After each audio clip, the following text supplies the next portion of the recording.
Welcome back to Aamir sir impulse education. हम लोग जो ब्रिज गैप की सीरीज चालू कर रहे थे उसमें आज सेकंड लेक्चर है हमारा, और लेक्चर क्या है अपना, काइनामेटिक्स। ठीक है, तो हमारा आज का जो टॉपिक है वो कैसा है, काइनामेटिक्स।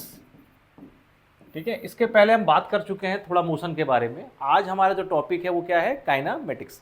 अब जनरली हम लोग जब 11th क्लास का फिजिक्स स्टार्ट करते हैं तो कुछ चैप्टर्स लाइन बाय लाइन हमको पढ़ने होते हैं। ठीक है, जैसे कि आपको यूनिट मेजरमेंट, डायमेंशन पढ़ना है। ठीक है, कुछ आपको मोशन के बारे में पढ़ना है जो हमने थोड़ा बहुत देखा था। उसके बाद जो चैप्टर आता है वो काइनेमेटिक्स, बड़ा बेसिक सा चैप्टर है। ठीक है, इसको हम लोग बहुत डिटेल में पढ़ेंगे 11th में। आज हम सिर्फ इसके बारे में थोड़ा जानेंगे कि व्हाट इज़ काइनेमेटिक्स, इसके अंदर क्या क्या सब हेडिंग्स हैं, ताकि जब हम 11th में इसको आगे बढ़ाएं तो आपको इसके बारे में ज़्यादा तकलीफ ना हो। ठीक है, चलिए, तो काइनेमेटिक्स को बेसिकली जब हम डिफाइन करेंगे तो देखिए, काइनेमेटिक्स और कुछ नहीं है, सिर्फ है study of motion. Study of motion.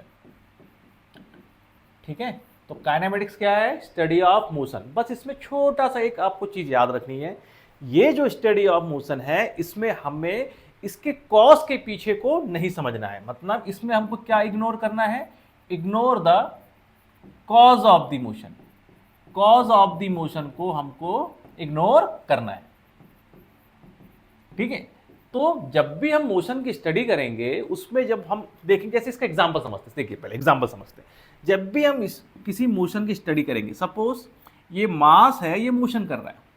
ठीक है, तो हमको सिर्फ ये पढ़ना है इसमें कि ये मोशन कर रहा है तो भैया इसका डिस्टेंस कितना ट्रेवल किया, स्पीड कितनी है, ठीक है, कितने टाइम में ट्रेवल किया, ठीक है, ये कैसे ट्रेवल किया, इसको किसने फोर्स लगाया, कितना फोर्स लगाया, ये सब नहीं पढ़ना है। मतलब इसके पीछे के कॉज को नहीं जानना है। ठीक है, तो ये हो गया हमारा काइनामेटिक्स। ठीक है, फोर्स किसने लगाया, कितना लगाया। ठीक है, तो हमको उसको नहीं पढ़ना है, हमको सिर्फ क्या पढ़ना है काइनामेटिक्स में, simply the study of motion without cause of the motion. Clear है? लगता है मुझे कि आपको क्लियर हो गया होगा। ठीक है, तो आगे हम देखते हैं। ठीक है, चलिए, तो नेक्स्ट जो है, एक मिनट, चलिए, तो हमने देखा कि जो काइनामेटिक्स है, काइनेमेटिक्स, ठीक है, study of motion, study of motion, motion without cause. ठीक है, उसके पीछे के कॉज को नहीं समझना है। ठीक है, चलिए, अब देखिए, इसमें एक टर्म हमें और पढ़ना होता है बाद में, जिसको हम बोलते हैं डायनामिक्स।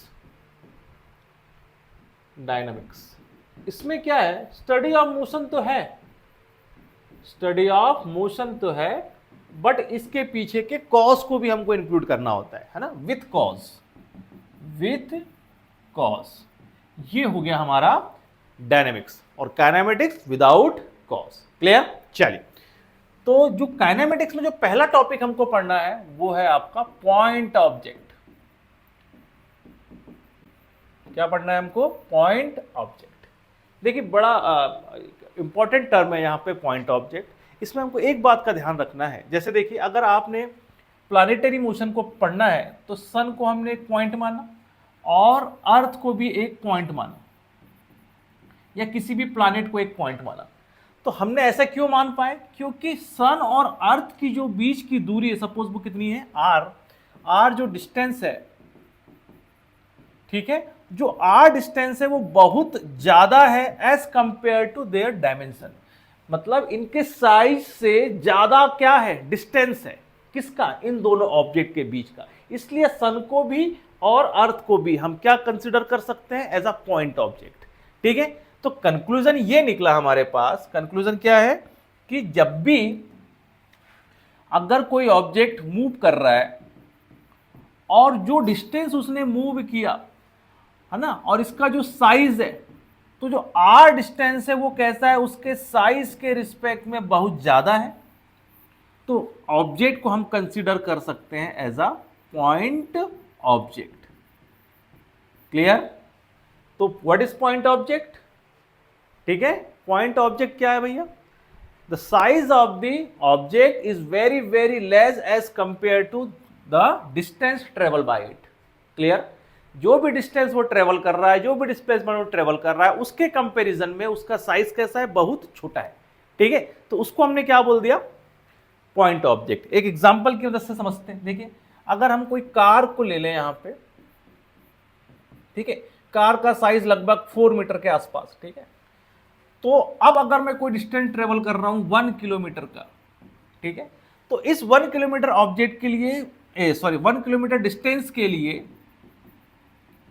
आपका जो कार है वो कैसे ट्रीट करेगा, as a point object, as a point object. मैं ये नहीं बोलूंगा कि 400 मीटर ट्रेवल कर रहा है, मैं बोलूंगा एक पॉइंट ट्रेवल कर रहा है कितने डिस्टेंस पे, 1 किलोमीटर डिस्टेंस पे। क्लियर है? चलिए आगे देखते हैं। ठीक है, अब यहां पे एक दो टर्म मैंने अभी नाम लिया, जैसे कि आपने एक टर्म लिखा है यहां पे डिस्टेंस। तो काइनेमेटिक्स में जो पहली फंडामेंटल टर्म है दैट इज डिस्टेंस। ठीक है, आपने पहले भी 9th क्लास में इसको पढ़ा है, इसको हम उसी तरीके से आगे बढ़ाते हैं। देखिए, सपोज एक सिस्टम ले लिया हमने ऐसे x और y, ठीक है। अब आप ये देखिए कि मान लीजिए कोई ऑब्जेक्ट A पे था, वो ट्रेवल करते हुए इस तरीके से B पे आ गया। कहां पे आ गया है? B पे। ठीक है, एक दूसरा ऑब्जेक्ट है, ठीक है, वो भी A से ट्रेवल करके कहां पहुंच गया है? B पे। कोई तीसरा ऑब्जेक्ट है, वो A से ट्रेवल करके कहां पहुंच गया है? B पे। तो यहां देखने वाली बात यह है कि तीनों जो ऑब्जेक्ट है 1, 2 और 3, इनका जो इनिशियल और फाइनल पोजीशन है, देखिए इनिशियल पोजीशन मतलब जहां से मोशन स्टार्ट हुआ है, फाइनल पोजीशन मतलब जहां पे जाके मोशन खत्म हुआ है। ठीक है, तो A से स्टार्ट करके कहां पहुंच रहे हैं? सब B, लेकिन सबके रास्ते कैसे हैं? अलग अलग है। तो जो डिस्टेंस है वो क्या है एक्चुअल में? तो डिस्टेंस है वो actual path covered by an object, that is known as distance. Clear? अब समझिए, अगर मान लीजिए अगर ये जो डिस्टेंस इसने चला ये 200 मीटर था, ये जो डिस्टेंस इसने चला वो 400 मीटर था, ये जो डिस्टेंस ये चला वो 600 मीटर था, तो अगर 1 वाले से पूछा जाए कि A से B तक का डिस्टेंस कितना है, तो वो क्या बोलेगा? 200 मीटर है। बी सेकंड वाला क्या बोलेगा कि A से B का डिस्टेंस कितना है? 400 मीटर है। सी वाला क्या बोलेगा? थर्ड वाला क्या बोलेगा? A से B का डिस्टेंस कितना है? 600 मीटर है। तो क्या ये सब झूठ बोल रहे हैं? नहीं, ये सब सच बोल रहे हैं। क्यों? क्योंकि एक्चुअल में जो पाथ उनने कवर किया वो वही बताएंगे कि भैया 200 मीटर है, 400 मीटर है, 600 मीटर। क्लियर है? तो जो डिस्टेंस है वो क्या है एक्चुअल में? Actual path covered by an object is known as distance। ठीक है, तो जो भी पाथ एक्चुअल में कवर किया गया है, ठीक है, उसी को हम क्या बोल रहे हैं? डिस्टेंस। क्लियर? और डिस्टेंस है तो इसका ऐसा यूनिट क्या हो जाएगा भाई? मीटर। क्या हो जाएगा? मीटर। आप इसको डी से डिनोट कर सकते हैं। अच्छा, आपको यहां देखने में आएगा कि जो डिस्टेंस है, देखिए जब ट्रेवल कर रहे हैं तो सबका अलग अलग है। ठीक है, ये अलग पाथ है, ये अलग पाथ है, ये अलग पाथ है। तो ये एक स्केलर क्वांटिटी है ना, स्केलर क्वांटिटी। फिजिकल क्वांटिटी के दो फॉर्म होते हैं, स्केलर और वेक्टर, जिनको हम डिटेल में पढ़ेंगे। ठीक है, यहां सिंपल आप ये याद रखेंगे कि ऐसी क्वांटिटी जिनके पास कोई डायरेक्शन नहीं है, ओनली मैग्नीट्यूड है, they are known as scalar quantity, जैसे कि डिस्टेंस। क्लियर है? चलिए नेक्स्ट, इसी का जो कंफ्यूजिंग टर्म है वो क्या है? डिस्प्लेसमेंट। ठीक है, जिसको हम एस से डिनोट करते हैं। और ये कैसी क्वांटिटी है? एक वेक्टर क्वांटिटी।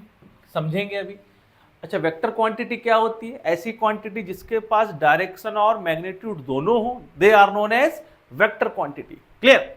अब देखिए यहां पे जो डिस्प्लेसमेंट है इसको हम समझ रहे हैं। अगेन हम एक कार्टेशियन सिस्टम ले लेते हैं, ए और बी।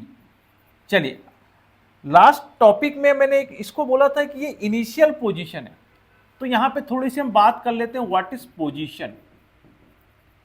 ठीक है, तो पोजीशन आपको किसी रेफरेंस पॉइंट के रिस्पेक्ट में बतानी होती है। ठीक है, मैंने बताया था कल कि जब भी कोई मोशन होता है तो उसका एक रेफरेंस पॉइंट होता है, उस रेफरेंस पॉइंट से वो कितना दूर गया। ठीक है, जैसे अगर रेफरेंस पॉइंट मेरा एक इम्पल्स क्लासेस अपना एजुकेशन हो गया, यहाँ पे मानकापुर में है हम लोग, ठीक है, तो यहां से अगर मुझे स्टेशन जाना है तो मेरा जो मोशन है वो कहां से हो रहा है, from impulse education to railway station. Clear? तो मुझे जब बताना है कि भैया इम्पल्स और रेलवे स्टेशन सपोज 2 किलोमीटर है, ठीक है, तो मैंने कहां से लिखना स्टार्ट किया डिस्टेंस को, फ्रॉम द इनिशियल पॉइंट। तो एज इट इज अगर मैं बोलूं ए का कोई पोजीशन ओ के रिस्पेक्ट में कितना है, तो साहब बोले R1 है। बी का पोजीशन कितना है, तो साहब R2 है। क्लियर? कि O से A R1 डिस्टेंस पे है, O से B R2 डिस्टेंस पे है, ठीक है, परपेंडिकुलर डिस्टेंस को हम बोलेंगे। तो पोजीशन किसी रेफरेंस पॉइंट के रिस्पेक्ट में होती है, ठीक है। तो हमने दो पोजीशन ले लिया O के रिस्पेक्ट में, ओरिजिन के रिस्पेक्ट में A और B, ठीक है। अब A और B के बीच में जाने के लिए बहुत सारे रास्ते हो सकते हैं, ऐसे इनफाइनाइट वे, है ना, इनफाइनाइट रास्ते हो सकते हैं। तो एक बात हमको समझ में आ गई कि A और B के बीच में डिस्टेंस की जो लिमिट है वो इनफाइनाइट हो सकती है, तरीके भी इनफाइनाइट हो सकते हैं और डिस्टेंस की वैल्यू भी इनफाइनाइट हो सकती है। ये जा रहा हो ऐसे और कहीं से ऐसे आ रहा हो, ठीक है, तो इनफाइनाइट तरीके से डिस्टेंस हो सकता है। लेकिन A और B के बीच में जो बिल्कुल शॉर्टेस्ट डिस्टेंस होगा उसी को हम क्या बोलेंगे, डिस्प्लेसमेंट। क्या बोलेंगे उसको हम, डिस्प्लेसमेंट। तो what is displacement? The shortest distance between two points, ठीक है, the shortest distance between 2 points is known as displacement. देखिए मैंने यहां एक एरो लगा दिया ऐसे, ठीक है, बाद में पढ़ेंगे, मैंने बताया वेक्टर में इसको पढ़ेंगे हम। तो ये जो ऐसा साइन है किसके लिए बताता है, किसी वेक्टर क्वांटिटी को बताता है। और मैंने बताया था वेक्टर क्वांटिटीज क्या होती है, जिनके पास मैग्नीट्यूड और डायरेक्शन है। तो देखिए हम इसी डायरेक्शन से शॉर्टेस्ट डिस्टेंस ट्रेवल कर सकते हैं और कोई दूसरा डायरेक्शन नहीं है, इसलिए डिस्प्लेसमेंट के पास क्या होता है, डायरेक्शन होता है। तो कहने का मतलब what is displacement, shortest distance between 2 points, shortest distance between 2 point is known as displacement. इसको भी किसमें भैया, डिस्टेंस ही है, काय मीटर में इसको मेजर करेंगे, ठीक है, और इसका सिंबल क्या है, एस। क्लियर? तो जो भी डिस्टेंस है ए और बी के बीच में, अगर मैं उसको छोटा करते जाऊं तो जो सबसे छोटा पाथ आएगा that is known as displacement. इससे छोटा पाथ हो ही नहीं सकता, उसे हम क्या बोलेंगे, डिस्प्लेसमेंट। क्लियर? कुछ एग्जांपल की मदद से हम यहां समझते हैं। देखिए सपोज ए से हम बी गए, बी से कहां गए, सी। सपोज ये भी ए मीटर था और ये भी ए मीटर है। तो अब अगर मुझे डिस्टेंस लिखना है, ठीक है, तो अगर मैं डिस्टेंस लिखना चाहता हूं तो डिस्टेंस कितना हो जाएगा, a plus a that is 2a metre.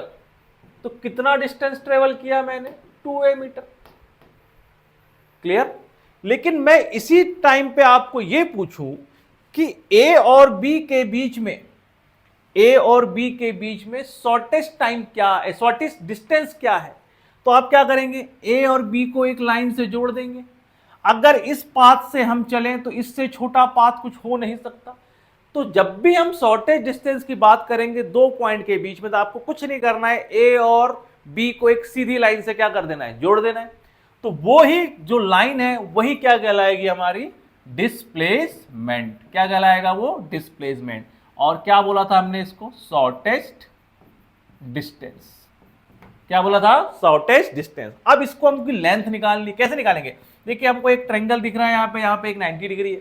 तो हम क्या करेंगे, सिंपल पाइथागोरस यूज कर लेंगे भाई, कि ये ए है, ये ए है, सपोज एस निकालना है तो क्या करेंगे हम, पाइथागोरस थ्योरम बोलता है s square a square plus a square कितना हो जाएगा, s is equal to under root 2a square. That means root 2a metre is the displacement. ये हमारा क्या आ गया, डिस्प्लेसमेंट आ गया। क्लियर? और ये भी काहे में है, मीटर में। क्लियर? कॉपी कर लीजिएगा इसको। चलिए नेक्स्ट क्वेश्चन इसी में हम ले रहे हैं। देखिए सपोज मान लीजिए एक सर्कुलर मोशन हो रहा है, ठीक है। अब हमें इसका जो रेडियस है यू दिया हुआ है r। अब कोई ऑब्जेक्ट, ठीक है, ए से स्टार्ट करके कहां पहुंच रहा है, सपोज बिल्कुल 90 डिग्री पे, और ये बी पॉइंट पे पहुंच गया है, ठीक है। अब हमको क्या बताना है, हमको बताना है कि ए से बी जाने पर, ए से बी जाने पर डिस्टेंस कितना ट्रेवल हुआ है और डिस्प्लेसमेंट कितना ट्रेवल हुआ है, ठीक है। तो अभी हमने क्या पढ़ा था कि जो डिस्टेंस है वो एक्चुअल पाथ है, ठीक है। तो एक्चुअल पाथ तो यही है हमारा, ठीक है। तो जब एक्चुअल पाथ हम देखेंगे तो देखो ये है हमारा एक्चुअल पाथ, ये आर है, ये आर है, और ये एंगल कितना है 90। तो ये डिस्टेंस कितना हो जाएगा, देखिए जरा, ये डिस्टेंस होगा हमारा, ये पूरा सर्कल का जो लेंथ है, सरकमफेरेंस, वो कितना है 2 पाई आर। तो ये अकेला हिस्सा कितना हो जाएगा उसका, एक हिस्सा ये 1 2 3 और ये 4। तो जो 1/4 डिस्टेंस है वो इसने यहां से यहां तक ट्रेवल कर लिया है।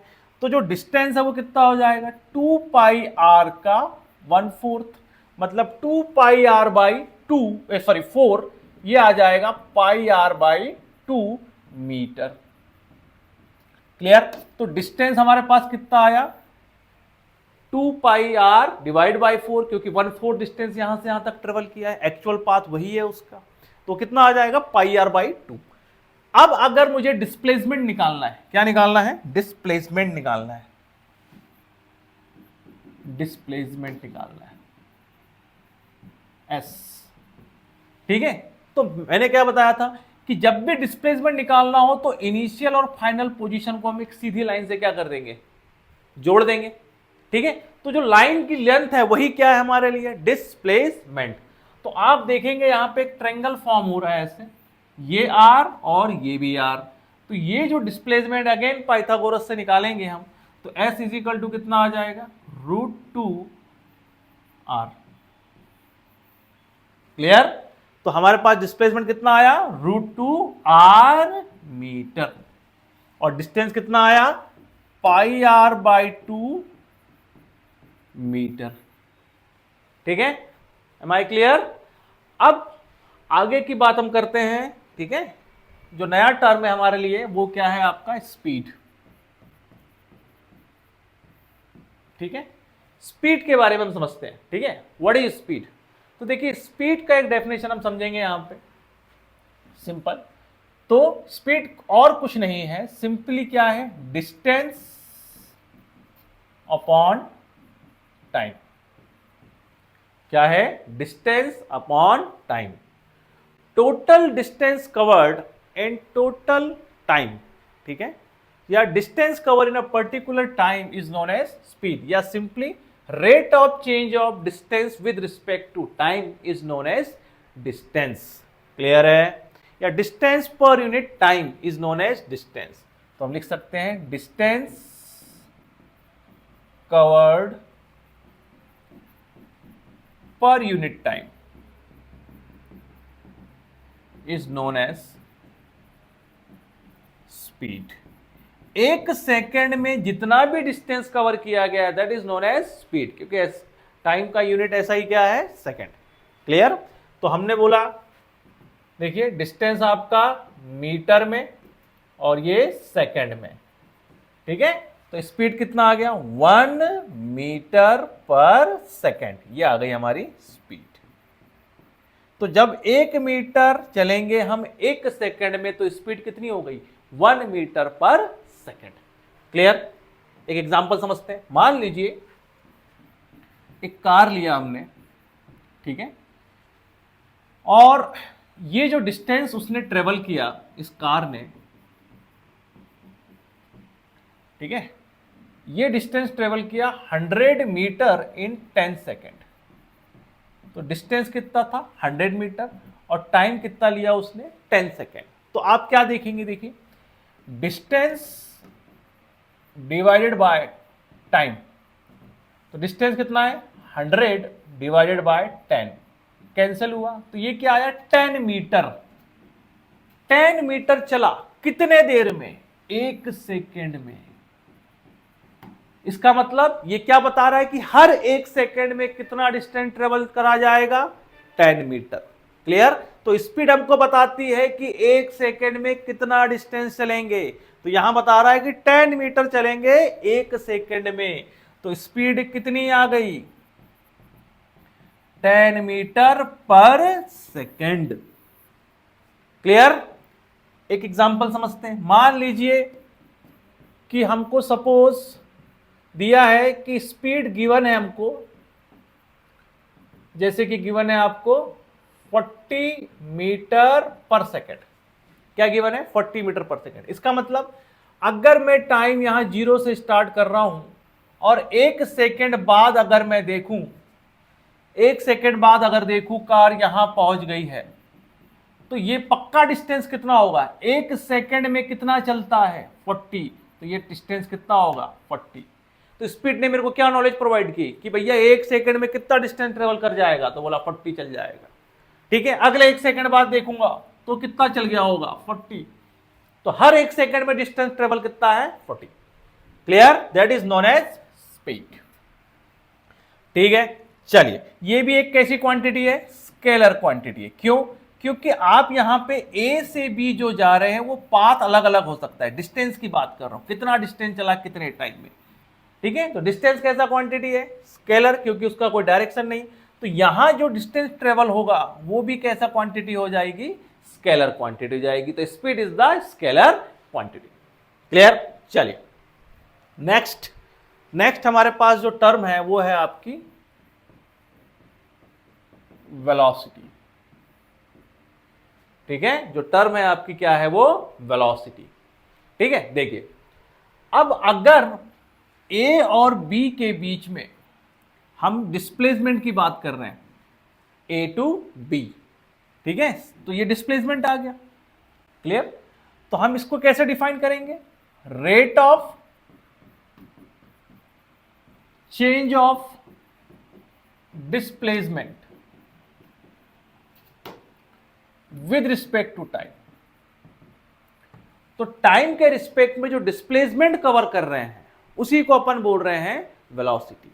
तो यहां पे हमने क्या बोला? देखिए कि वेलोसिटी जो है वो क्या है एक्चुअल में? Displacement upon time. ठीक है, तो डिस्प्लेसमेंट पर unit time is known as velocity, is known as velocity. Clear है? तो देखिए यहां पे, अब जो मैंने टर्म यहां पे लिखा है वेलोसिटी, ठीक है, अब अगर डिस्प्लेसमेंट बहुत, देखिए जैसे सपोज मैंने लिख दिया यहां पे, एक टर्म लिख रहा हूं यहां पे, डिस्प्लेसमेंट दिया हुआ है 10 मीटर और टाइम दिया है 10 सेकेंड। तो वेलोसिटी क्या हो जाएगा? 10/10, ये आ गया 1 मीटर डिस्प्लेसमेंट इन 1 सेकेंड। अब देखिए, जब ए से बी हम जाएंगे तो डिस्प्लेसमेंट कितना है? 10 मीटर, इसी डायरेक्शन में जा रहे हैं, तो वेलोसिटी का डायरेक्शन भी यही हुआ। तो ए और बी के बीच में जो वेलोसिटी का डायरेक्शन वो कुछ इस तरीके से है, इसलिए वेलोसिटी को हम क्या बोलेंगे? Vector quantity. क्या है ये? Vector quantity. क्यों? क्योंकि ये एक पर्टिकुलर डायरेक्शन की ओर है, ए से बी की ओर। ठीक है, तो हमने बोला ये क्या है? वेक्टर क्वांटिटी है। क्या होता है इसमें? डिस्प्लेसमेंट की रेट ऑफ चेंज देख रहे हैं हम, किस रेट से वो डिस्प्लेसमेंट कर रहा है। क्लियर? चलिए, यहां पे आपको एक दो चीज और समझनी है। जैसे मैंने स्पीड लिखा था वैसे मैं यहां पे लिख लेता हूं एक एवरेज स्पीड। देखिए एवरेज स्पीड क्या होती है? ठीक है, अभी हमने देखा कि यार स्पीड हमने ले लिया था जैसे कि 40 मीटर पर सेकेंड, तो हमने बोला ये ऐसी ही रही होगी कांस्टेंट, उसमें कोई चेंज नहीं आया होगा। ठीक है, लेकिन अगर मैं समझूं ऐसे कि मान लीजिए ए और बी के बीच में जो डिस्टेंस है वो अलग अलग वेलोसिटी, अलग अलग स्पीड से कवर किया गया है। वो डिस्टेंस कैसा कवर किया गया है? अलग अलग स्पीड से। जैसे मान लीजिए ए से बी तक कुछ डिस्टेंस s1 स्पीड से, फिर कुछ डिस्टेंस s2 स्पीड से, कुछ डिस्टेंस s3 से, कुछ डिस्टेंस s4 से। तो अलग अलग स्पीड से ये डिस्टेंस कवर किया गया। तो सपोज यहां कितना टाइम लिया उसने t1, यहां कितना टाइम लिया t2, यहां कितना टाइम लिया t3, यहां कितना टाइम लिया t4। ठीक है, तो मैं ये जानना चाहता हूं कि A से B तक जो डिस्टेंस है ना, और उसमें अलग अलग स्पीड से अगर इसने टाइम कवर किया है ना, या डिस्टेंस कवर किया है, तो मैं क्या लिख सकता हूं, देखिए total distance divide by total time. तो ये एक्चुअल में क्या आ जाएगा, ये आ जाएगा एवरेज स्पीड। क्या आ जाएगी, एवरेज स्पीड। तो total distance covered in total interval of time, सारे टाइम को जोड़ दिया और डिवाइड कर दिया तो क्या आ जाएगा मेरे पास, एक टोटल एवरेज स्पीड आ जाएगी। जैसे एग्जांपल लेते हैं, सपोज ए और बी है, आधा डिस्टेंस एल और एक डिस्टेंस आधा ये ले लेते हैं। सपोज यहां डिस्टेंस ट्रेवल किया उसने 40 मीटर पर सेकेंड से, यहां ट्रेवल किया उसने 20 मीटर पर सेकेंड से। ठीक है, अब यहां जो डिस्टेंस है आपका देखिए एल था, ये भी एल था। अब हमको यहां पे एवरेज स्पीड निकालनी है। ठीक है, तो एवरेज स्पीड कैसे आएगी, टोटल डिस्टेंस कितना है 2l, टोटल डिस्टेंस कितना है 2l। यहां जो टाइम है t1 वो कितना हो जाएगा, डिस्टेंस कितना है l divide by speed. t2 time क्या हो जाएगा, डिस्टेंस डिवाइड बाय स्पीड। तो क्या आ गया, l divide by 20, l divide by 40। तो देखिए l को हमने कॉमन लेके यहां से काट दिया, तो जो सॉल्यूशन है हमारे पास कितना आया, देखिए average speed, average speed is equal to 2/1/2 plus 1/4, ये कितना हो गया 20। ठीक है, अब इसको जब सॉल्व करेंगे तो देखिए 4 एलसीएम कितना आया 4, 2 और ये कितना हो जाएगा 1 और ऊपर कितना है 20, कितना आ गया ये 4 into 20 divide by 3 is equal to 80/3 metre per second. This is known as average speed. ये क्या आ गई हमारे पास, एवरेज स्पीड। याद रखना एवरेज स्पीड हमेशा मिनिमम और मैक्सिमम स्पीड के बीच में रहेगी। क्लियर। अब इसको एक दूसरे तरीके से समझते हैं। देखिए एवरेज का मतलब क्या है आपके पास, सपोज आपने एग्जाम दिया, सब्जेक्ट है आपके पास हिंदी, इंग्लिश, मैथ्स, साइंस और एसएसटी। ठीक है, कितने सब्जेक्ट हैं 1 2 3 4 5। अब अगर सारे सब्जेक्ट का टोटल मार्क्स 100 है, ठीक है, और आपने हिंदी में सपोज लेके आया 50 नंबर, इंग्लिश में लेके आया आपने सपोज 70 नंबर, मैथ्स में आपने लेके आया सपोज 100 नंबर, साइंस में आपने लेके आया सपोज 90 नंबर और एसएसटी में आपने लेके आया 50। तो देखिए आपने अलग अलग सब्जेक्ट में अलग अलग नंबर लेके आया, लेकिन मैं जानना चाहता हूं कि 10th क्लास को आपने कितने एवरेज नंबर से पास किया है। तो इसका मतलब क्या, देखिए थोड़ी देर में समझ में आएगा। तो हिंदी में 50, तो अगर मैं सारे नंबर को जोड़ दूं, देखो ठीक है, और सारे नंबर को जोड़ने के बाद कितना है, देखो 5 7 12, 12 8 21 और 5 26। ठीक है, और ये 2 और 1 3, 360 नंबर हमारे पास हो गए यहां पे। क्लियर है, एक बार फिर देख लेते हैं। देखें 50 50 100, 50 50 100, 100 यहां पे एक और है। ठीक है, ये हो गया एक और 100 और ये 60, तो कितना हो गया 360। तो 360 आपके टोटल नंबर है। ठीक है, तो 360 आपके टोटल नंबर आ गए। ठीक है, तो हम क्या करेंगे, 360 टोटल नंबर डिवाइड बाय आने वाले number divided by total. Exam कितने का था हमारा 500, कितने का था 500, कैंसिल, एक 100 से मल्टीप्लाई करेंगे तो काहे में आ जाएगा, परसेंटेज में आ जाएगा। ये कितना हो गया 2, तो 36 इंटू 2 कितना आ गया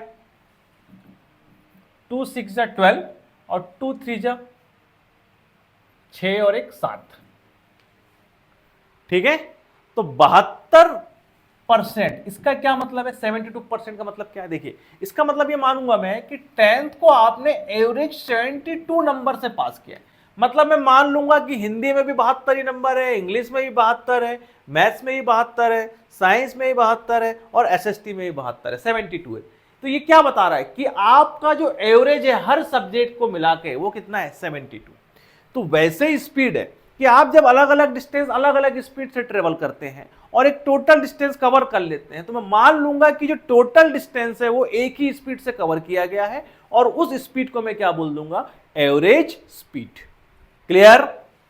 जैसे मान लीजिए ए से बी हम किसी ट्रेन को देख रहे हैं, कोई ट्रेन आ रही है, अब ट्रेन यहां रुक गई, स्पीड बढ़ा दी, फिर रुक गई, फिर धीरे धीरे आ रही है, फिर स्पीड बढ़ रही है, और हमने ये देखा कि डिस्टेंस ट्रेवल किया इसने 1000 मीटर और चला कितना देर? सपोज ये 10 सेकेंड तक चला या 100 सेकेंड तक चला, तो हम बोलेंगे कि total distance divide by total time कितना आ गया?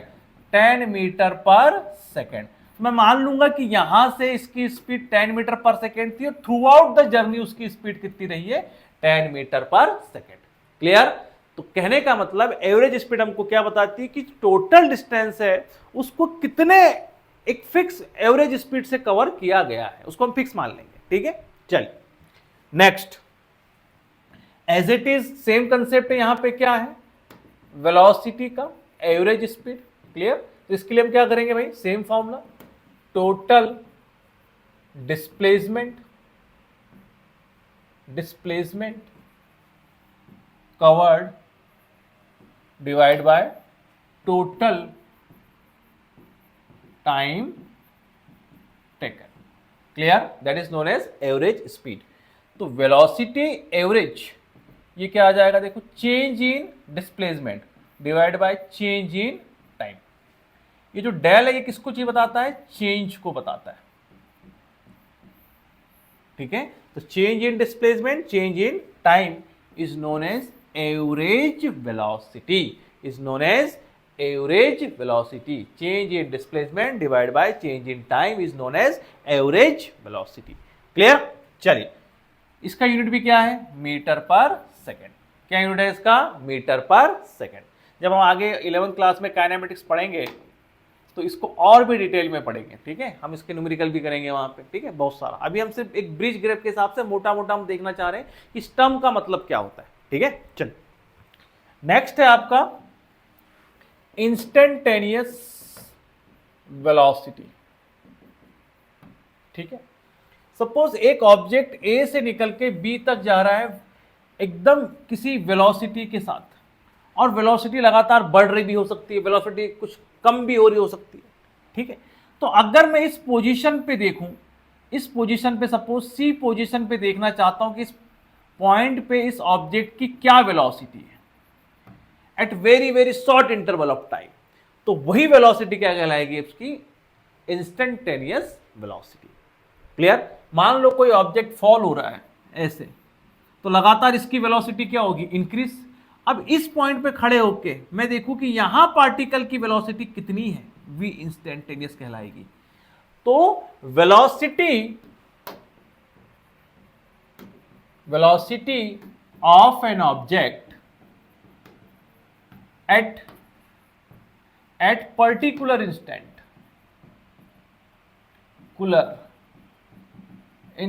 of time,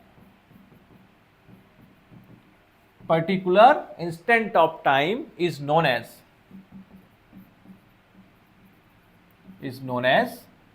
instantaneous velocity।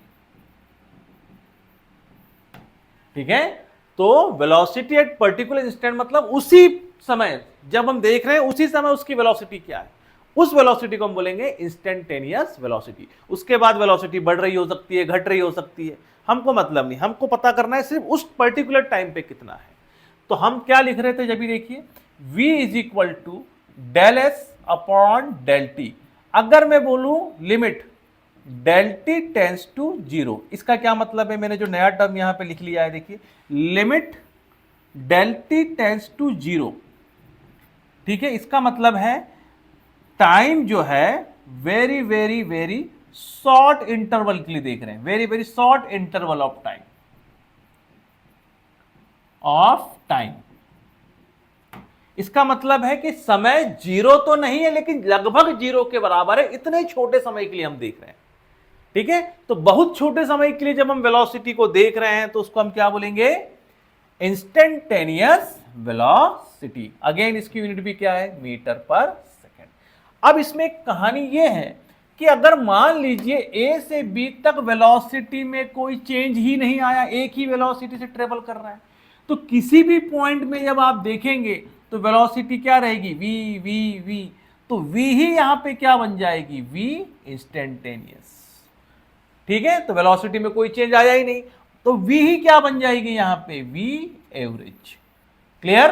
तो जब वेलोसिटी कांस्टेंट हो तो उसमें कोई चेंज नहीं आया तो v ही क्या हो जाएगी, v एवरेज के बराबर, और वही क्या हो जाएगी, v इंस्टेंटेनियस के बराबर। क्लियर। जब कोई चेंज ही नहीं आया तो एवरेज भी क्या आएगा, सेम। जैसे सारे सब्जेक्ट में आपके 100 नंबर आ गए तो एवरेज भी कितना आएगा, 100 आएगा, तो एवरेज भी वही हो जाएगा जो आपके सारे सब्जेक्ट में नंबर थे। वैसे ही इंस्टेंटेनियस पर्टिकुलर टाइम पे या पर्टिकुलर सब्जेक्ट में नंबर कितने होंगे, 100 100 100। तो पर्टिकुलर टाइम पे भी नंबर, पर्टिकुलर टाइम पे भी जो वैल्यू आई है स्पीड की या वेलोसिटी की, वो कैसी आई है, सेम। तो इसको हमने क्या बोला कि v constant is equal to v average is equal to v instantaneous. Clear. चलिए, नाउ द लास्ट टर्म जो हमको सीखना है वो है एक्सेलरेशन। एक्सेलरेशन, ठीक है। तो एक्सेलरेशन क्या है, समझिए इसको, ये है rate of change of velocity with respect to time. ठीक है, जैसे मैं बोलूं इस पेन की रेट जो है वो 10 रुपीज है, मतलब आप 10 रुपए खर्च करेंगे तब जाके एक पेन मिलेगा। क्लियर। तो जैसे मैं एक टर्म लिखता हूं ना यार, रेट ऑफ चेंज ऑफ, तो आप किसको चेंज कर रहे हैं, समय के साथ वेलोसिटी को चेंज कर रहे हैं। ठीक है, तो एक्सचेंज रेट क्या है यहां पे, वो हमको देखना है। तो हमने बोला जो एक्सेलरेशन है वो है change in velocity divide by change in time.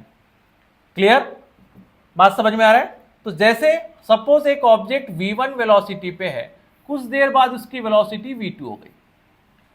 ठीक है, v1 वेलोसिटी चल रहा था, कुछ देर बाद v2। जैसे गाड़ी स्टार्ट करते हैं हम, एक्सीलरेटर घुमाते हैं, तो एक्सीलरेटर घुमा रहे हैं, इसका मतलब वेलोसिटी में चेंज ला रहे हैं। तो जब भी वेलोसिटी में चेंज आएगा तो किस रेट से चेंज आया, that is known as acceleration. Clear. तो वेलोसिटी में जो चेंज आया है v1 से कहां आया है, v2 में आया है। कितने समय में आया, सपोज t1 पे आ गया, t पे आ गया। ठीक है, तो एक्सेलरेशन कितना हो जाएगा, चेंज कितना होगा, final minus initial divide by T. तो ये हमारे पास क्या आ गया, एक्सेलरेशन। क्या आ गया, एक्सेलरेशन। एग्जांपल, इसका यूनिट क्या हो जाएगी, वेलोसिटी की यूनिट क्या है, मीटर पर सेकंड, और टाइम का सेकंड। क्लियर।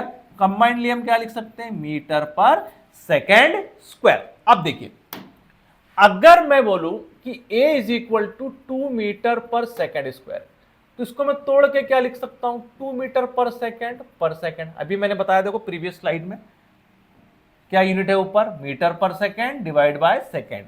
कितना वेलोसिटी में चेंज आया, 1 सेकंड में। तो 1 सेकंड में जो चेंज आया वेलोसिटी में, उसी को हम देख रहे हैं। चलिए, तो एक कार है, अगर वो u इज इक्वल टू 0 से स्टार्ट हो रही है, कहां से स्टार्ट हो रही है, u इज इक्वल टू 0 से स्टार्ट हो रही है, तो अगर कुछ समय बाद मुझे इसकी वेलोसिटी देखना है, कितने समय बाद देखना है, सपोज 2 सेकंड बाद देखना है कि इसकी वेलोसिटी कितनी है, v। ठीक है, अब देखो यहां पे एक्सेलरेशन हमको क्या बता रहा है कि किस रेट से वेलोसिटी बढ़ेगी, कितने से, 2 मीटर पर सेकंड वेलोसिटी हो जाएगी 1 सेकंड बाद। तो सपोज 1 सेकंड बाद अगर मैं इसकी वेलोसिटी देख रहा हूं तो वो कितनी है, 2 मीटर पर सेकंड। फिर से देखो 1 सेकंड बाद और ऐड हो जाएगी कितनी, 2 मीटर पर सेकंड। तो यहां कितना हो जाएगा, 4 मीटर पर सेकंड। तो एक्सेलरेशन हमको क्या बता रहा है कि हर सेकंड आपको कितना इंक्रीज करना है, 2 मीटर पर सेकंड इंक्रीज करना है वेलोसिटी। ये कौन हमको इंफॉर्मेशन दे रहा है, एक्सेलरेशन। जैसे मान लीजिए कोई बॉल यहां से फ्रीली फॉल हो रहा है, जी का वैल्यू हम ले लेते हैं 10 मीटर पर सेकेंड स्क्वायर। इसका मतलब कितना है, 10 मीटर पर सेकेंड वेलोसिटी बढ़ाना है। कब, हर सेकेंड, हर एक सेकेंड में।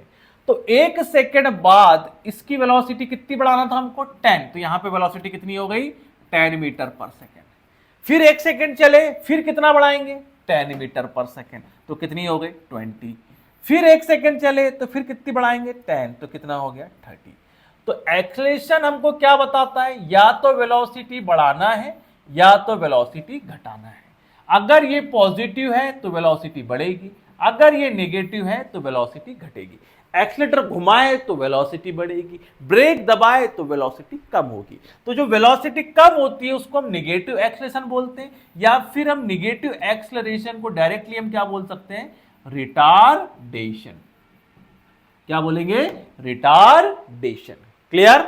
और ये सिंपली क्या है आपका, एक्सेलरेशन। क्लियर। अब जैसे मैं बोलूं कि साहब ये एक गाड़ी है u is equal to 40 metre per second से चल रही है और a is equal to -10 metre per second square है। तो हमको क्या इंफॉर्मेशन मिल रही है कि a जो है -10 मीटर पर सेकेंड, वेलोसिटी कम करना है, माइनस करना है, कब, हर सेकेंड। तो एक सेकेंड बाद अगर हम देखें तो वेलोसिटी कितनी हो जाएगी, 30, क्योंकि एक्सेलरेशन बता रहा है कितना कम करना है, 10 मीटर पर सेकेंड, हर सेकेंड कम करना है। तो ये 30 हो गया, अगले एक सेकंड बाद 20 हो जाएगा, अगले एक सेकंड बाद 10 हो जाएगा, अगले एक सेकंड बाद 0। मतलब एक सेकंड, एक सेकंड, एक सेकंड, एक सेकंड।